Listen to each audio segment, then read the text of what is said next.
notre invité politique ce matin, c'est Éric Coquerel. Bonjour, merci beaucoup d'avoir accepté notre invitation. Député La France Insoumise de Seine-Saint-Denis, puisque vous avez été réélu dès dimanche soir. On est ensemble pendant 20 minutes pour une interview en partenariat avec la presse régionale, représentée par Christelle Bertrand du groupe La Dépêche. Bonjour Christelle. Bonjour Ariane, bonjour Éric Coquerel. Bonjour. Éric Coquerel, on va évidemment parler de ce Front républicain, puisque ça y est, on connaît donc l'affiche du second tour et des centaines de candidats, 220 de gauche et du camp présidentiel se sont désistés. Le Front républicain a marché pour les candidats. Est-ce que vous pensez qu'il va marcher pour les électeurs? Est-ce qu'ils vont suivre ces consignes? En tout cas, je les appelle à le faire.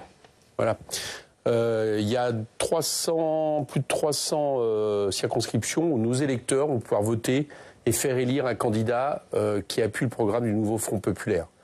Et puis il y en a 125, le nombre d'endroits où on s'est désisté, où ils vont pouvoir voter pour éliminer un député du Rassemblement national. Pourquoi c'est nécessaire?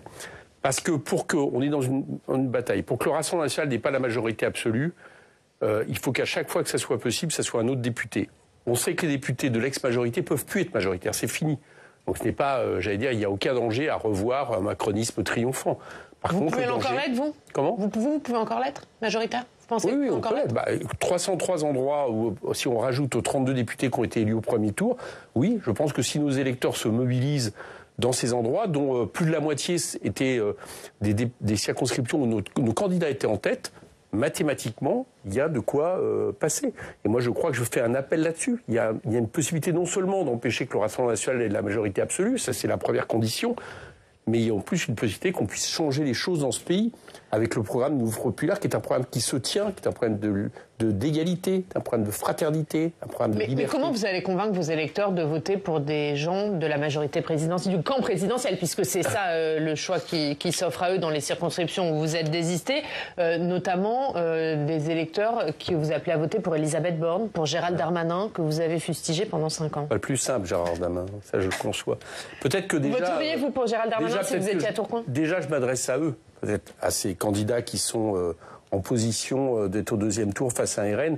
Peut-être qu'il va falloir qu'ils aient les mots pour convaincre nos électeurs, après avoir appliqué une partie du programme du Rassemblement national pendant des années et nous avoir tapé dessus de manière parfois calomnieuse comme M. Darmanin. Déjà, c'est à eux. Qu'est-ce qu'il faudrait qu'ils aient comme mots, par exemple?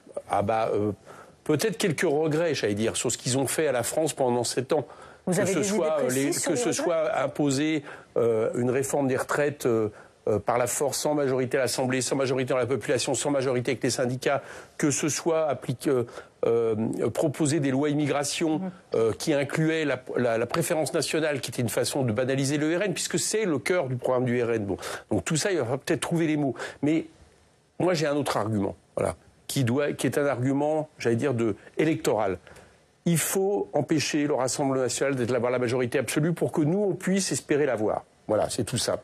Donc, dès lors qu'on élimine par les urnes, bien évidemment, un candidat du Rassemblement national, c'est une chance de plus pour que nous puissions appliquer notre programme. C'est ça l'élément principal qui me semble aujourd'hui déterminant. À partir du moment où M. Darmanin, Mme Borne ne peuvent plus être majoritaires, c'est plus eux qui vont gouverner. Voilà, donc vous dites aux électeurs, il n'y a plus de danger, quoi.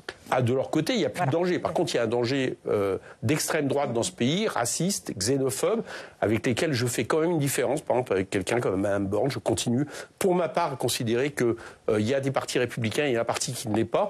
Mais en plus de ça, arithmétiquement, voter pour Mme Borne, c'est, par exemple, je prends Mme Borne, c'est nous donner une chance d'avoir que le RN n'ait pas la majorité absolue. Voilà, c'est une bataille électorale. Chacun a son rôle. Je conçois que c'est plus simple pour nos électeurs dans les plus de 300 circonscriptions où nous sommes au deuxième tour de voter, puisqu'ils vont voter pour un programme, ils vont voter pour un espoir. Et puis ailleurs, les autres auront un autre rôle qui sera d'éliminer un candidat du Rassemblement national. D'ailleurs, à ce propos, comment se sont passées les négociations avec l'ancienne majorité, la majorité sortante? Ils ont eu du mal à retirer leur candidat en face de vous. Ça a été un bras de fer pendant 48 heures. Ils ont eu d'autant plus du mal qu'au départ, on était quand même un peu inquiets des déclarations des uns et des autres. M. Édouard Philippe, Bruno Le Maire. Parce que le nini qu'ils ont proposé au départ, ça avait une signification concrète. C'était admettre que le Rassemblement national pouvait avoir la majorité absolue. S'il y a nini, ça veut dire que finalement, dès lors qu'il y a un LFI, on n'utilise pas un candidat LFI pour battre le RN. Donc eux, c'était fait à la majorité absolue. Bon. Heureusement, M. Attal quand même est intervenu de manière plus claire. Je pense que ça a quand même changé les choses. Et à mon avis plus intelligente. Et puis sur le terrain, si vous voulez, il y a des choses très concrètes. Moi, j'ai donné toujours cet exemple et je le redonne. Dans l'Indre, première circonscription de l'Indre, que je connais bien, le candidat numéro 2, c'est François Jolivet. Je le connais bien, il était commissaire, il était dans ma commission des finances. Horizon. La troisième était les filles. Je pense qu'il a été très content que notre candidate se retire et n'entende pas les déclarations de M. Édouard Philippe. Donc les choses se sont un peu faites comme ça en équilibre entre circonscriptions et chacun a compris que l'intérêt commun, c'est de ne pas laisser passer le RN qui était en tête. Donc voilà comment ça se termine. Vous aussi, il y a quelques petites exceptions, notamment dans la circonscription d'Aurore Berger. La ministre ou votre candidat, le candidat LFI, ne voulait pas se retirer alors qu'il y a une menace du Rassemblement national et que vous êtes arrivé 3e. Vous comprenez cette décision? Elle était, excusez-moi, je ne connais pas la situation. Alors Aurore Berger est en tête. Elle était en tête. Elle a 34%, le Rassemblement national est second à 28% et votre candidat LFI est 3e à 22%. Nous, le mot d'ordre, alors déjà, Mme Aurore Berger fait partie de ces gens pour qui c'est quand même très difficile. J'étais en face d'elle dès dimanche soir où elle était une des farouches partisans du Nini en disant qu'il fallait trier avec l'humilité qu'on lui connaît. Donc je conçois que ça soit très difficile. Mais en plus de ça, nous, nos mots d'ordre étaient, à partir du moment où un RN était en tête et qu'on était 3e, on se retire. Ce qui n'est pas le cas de Mme Berger. Et après, c'était un peu à l'appréciation de la circonscription de considérer s'il y avait un danger RN malgré tout, même s'il n'était pas en tête. Par exemple, quelqu'un qui a 1 ou 2 points, on peut considérer que c'est en tête. Bon. Par exemple, Gérald Darmanin, il est arrivé en tête et vous vous êtes retiré. Oui, mais eh bien, justement, c'est-à-dire qu'il y a une appréciation laissée localement. Notre candidate a estimé qu'il y avait un risque et elle l'a fait. Je ne connais pas la situation des Yvelines, sans doute que nos candidats ont estimé qu'il n'y avait pas de risque dans cette circonscription, il y avait un écart suffisant et que c'était à Mme Aurore Berger de confirmer son élection. Donc je vous réponds un peu comment les choses se sont passées, mais globalement, moi ce que je constate, c'est que sur les 220 désistements, il y en a plus de 125 qui sont des désistements de Nouveau Front Populaire, donc très largement, et là-dedans, on prend une part importante puisqu'on prend plus de 50 circonscriptions, on se retire, donc globalement ça a bien fonctionné, quoi. Alors justement, les candidatures ont été déposées hier soir, donc on a une visibilité un peu plus claire sur ce qui va se passer dimanche. Combien de sièges est-ce que vous espérez pour LFI? LFI. Pour LFI, oui. Bah, écoutez, si je regarde un petit peu les répartitions, non seulement le Nouveau Front Populaire peut être majoritaire, ouais, mais à l'intérieur du Nouveau Front Populaire, de par la répartition, on peut être le plus gros groupe à l'intérieur du Nouveau Front Populaire. Voilà, c'est si le Nouveau Front Populaire est majoritaire dimanche, nous on est le plus gros groupe à l'intérieur du Nouveau Front Populaire. C'est juste la traduction arithmétique du partage des circonscriptions. Vous pèserez un peu moins lourd, en revanche, au sein du Nouveau Front Populaire. Est-ce que c'est un problème? Écoutez, si c'est le problème, je prends. Je veux dire, voilà, si on en est là dimanche, c'est-à-dire si on en est au fait de savoir qu'on pèsera un peu moins lourd dans une majorité qu'on ne pesait dans une opposition, je prends cette situation, d'autant plus que dans les différents groupes du Nouveau Front Populaire, moi, ce que j'observe, c'est qu'on est lié par un programme. C'est ce qui me semble important aujourd'hui. Moi, je me sens un député Nouveau Front Populaire pour appliquer le programme du Nouveau Front Populaire.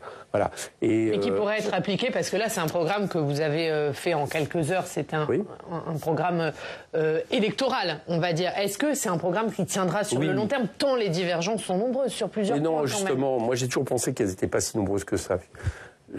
Pas ici, mais il y a plusieurs de vos confrères qui pourront témoigner. Moi, au moment même où la NUPES était la plus divisée, j'ai toujours pensé qu'elle pourrait se réunir s'il y a un danger d'extrême droite. Parce que la gauche l'a toujours fait dans ce pays. Donc c'est ce qu'elle a fait. Bon. Et elle l'a fait. Pourquoi elle a pu le faire? Parce qu'en réalité, la NUPES, ça datait d'il y a 2 ans seulement. Et on avait fait un programme qui tenait la route. Il tenait d'autant plus la route qu'il a été traduit pendant 2 ans à l'Assemblée nationale par des amendements, si c'était commun, en tout cas identiques, par des propositions de loi qu'on avait fait ensemble. Donc en réalité, on avait décliné. Même dans les moments où on était divisés, on avait continué à décliner ce programme. C'est pour ça qu'il a pu se faire rapidement en 4 jours. C'est pour ça qu'on a pu le chiffrer. Parce qu'on s'appuyait sur des amendements qu'on avait présentés ensemble. Donc pour vous répondre, non, je ne pense pas qu'il ait été fait à la va-vite. Et s'il a été fait, c'est parce que ça fait 2 ans que, mine de rien, la gauche, dans son ensemble, avance désormais sur un programme qui est à nouveau un programme de gauche, un programme de rupture. Et donc je pense que, oui, il lui donne la capacité de gouverner avec cohérence. Sur tous les points? Oui. Oui. Parce qu'il y a par exemple des points que vous avez un peu mis sous le tapis. On pense à la question du nucléaire. Non, on l'a pas mis sous le tapis. Du tout. Qui n'est pas un petit détail. On l'a pas du tout mis sous le tapis. Il y a une cohérence entre vous sur la question du nucléaire? Non, il y a des désaccords, mais on l'a pas mis sous le tapis. On a une proposition très concrète. On dit, pendant les 2 ans qui viennent, jusqu'en 2027, il y a des nouvelles élections. Bien, jusqu'en 2027, on ne construit pas d'autres centrales, mais on n'en ferme pas non plus. Par contre, on met le paquet sur l'énergie renouvelable. On a, je crois, de mémoire 10 milliards qu'on met sur l'énergie renouvelable. Et en 2027, on sait qu'à nouveau, il y aura un choix citoyen, il y aura des débats entre nous. Moi, je vais vous dire sur le nucléaire ce que je crois qu'il faudrait, parce que ça partage en réalité tous les groupes. Je pense qu'il faudrait un référendum. Voilà. Un vrai référendum, un vrai débat sur l'énergie, parce que c'est un beau débat. Avec quelle question, du coup? Eh bien, de savoir si on continue le nucléaire en France. Voilà, c'est la question. Vous savez, Mais c'est quoi, pour ou contre la construction de nouvelles centrales, pour ou contre la fermeture de réacteurs? On voit bien que là, au moment où on en arrive là, la question n'est pas la fermeture des réacteurs. Les réacteurs, ils vont dans les décennies à venir. Personne n'a jamais dit on va fermer tout de suite les centrales nucléaires. Ça, ce n'est pas la réalité. On a toujours dit quelle est la question. C'est est-ce qu'on les prolonge? D'accord, grand carénage. Et puis surtout, est-ce qu'on construit des EPR qui, du coup, nous renvoient de manière industrielle et économique vers un redéveloppement du nucléaire de manière inévitable? On ne peut pas construire un seul EPR, vous voyez le problème qui se pose. Bien.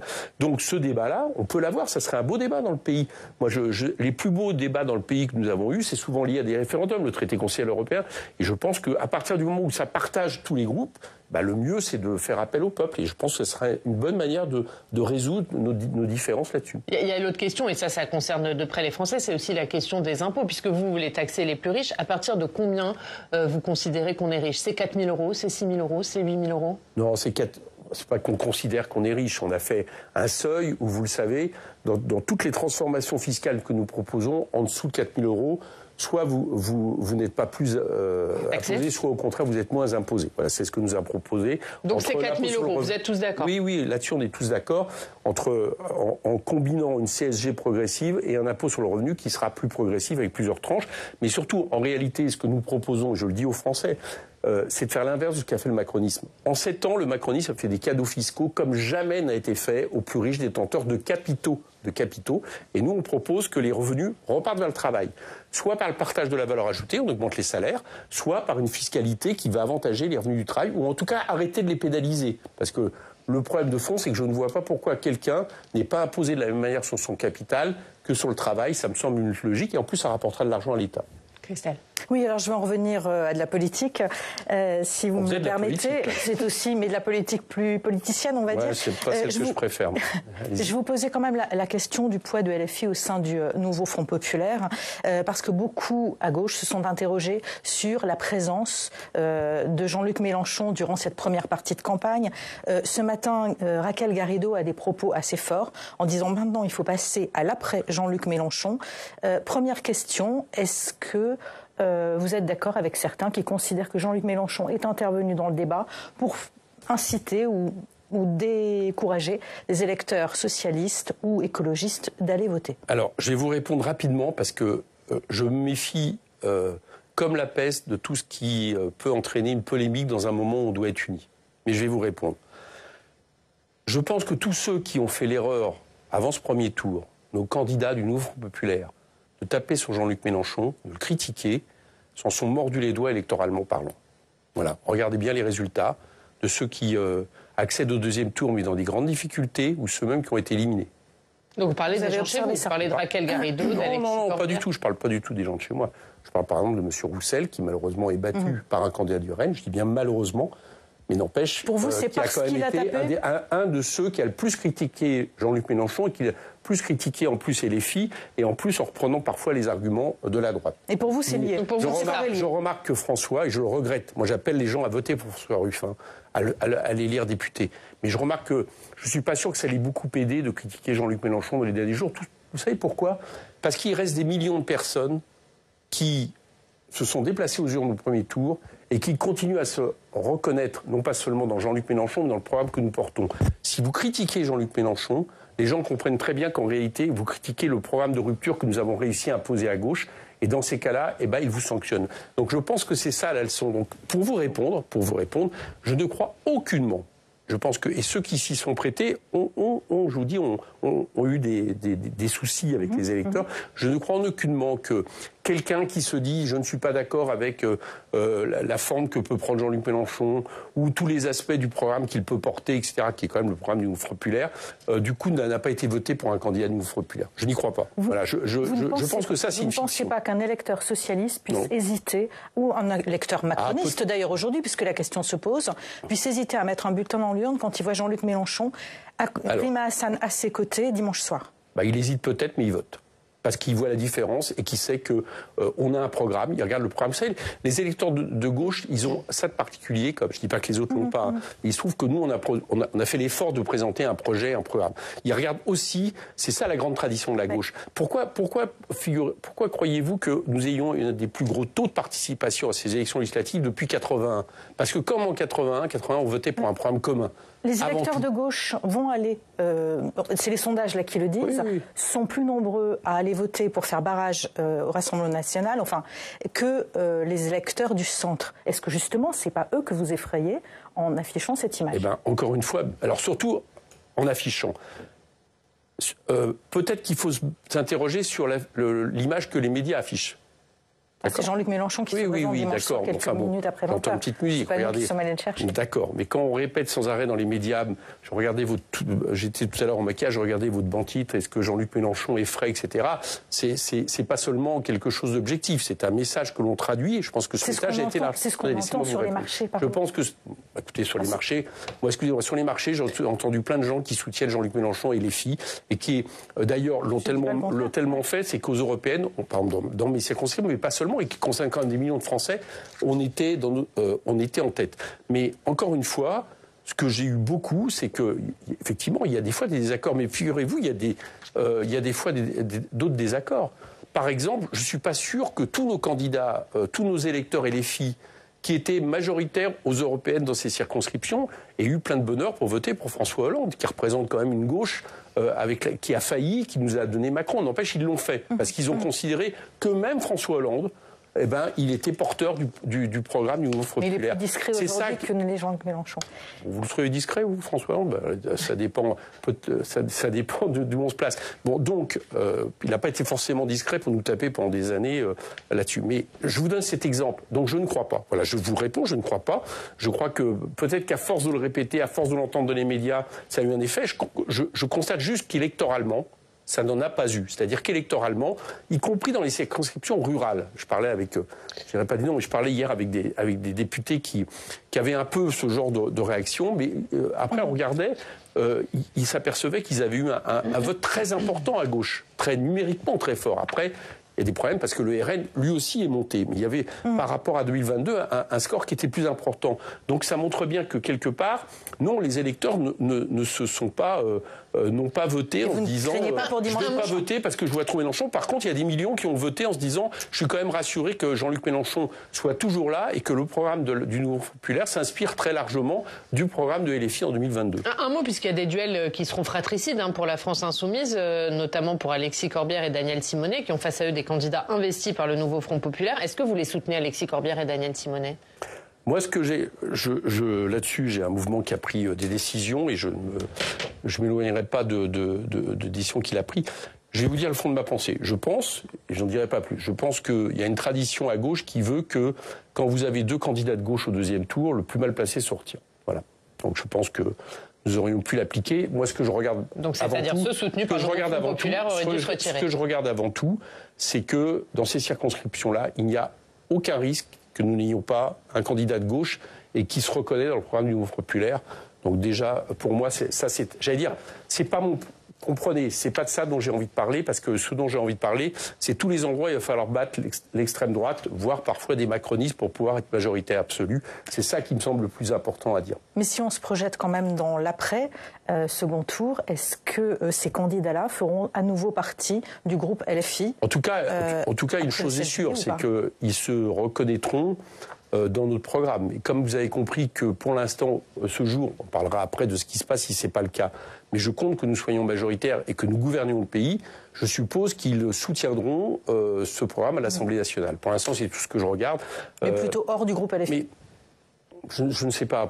Franchement, par rapport au risque historique que nous avons, c'est-à-dire que pour la première fois, l'extrême droite est une majorité absolue par les urnes dans ce pays ce type de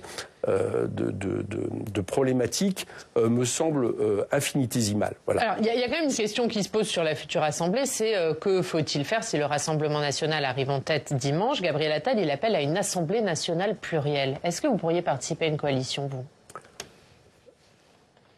Je vois pas très bien comment ceux qui sont arrivés troisième pensent qu'ils vont pouvoir réunir une coalition autour d'eux. C'est assez étonnant quand même, non? C'est celui qui a perdu qui pense qu'il va pouvoir être au centre d'une coalition. Est-ce que vous pourriez réunir une coalition avec ça, c'est vous, autre chose.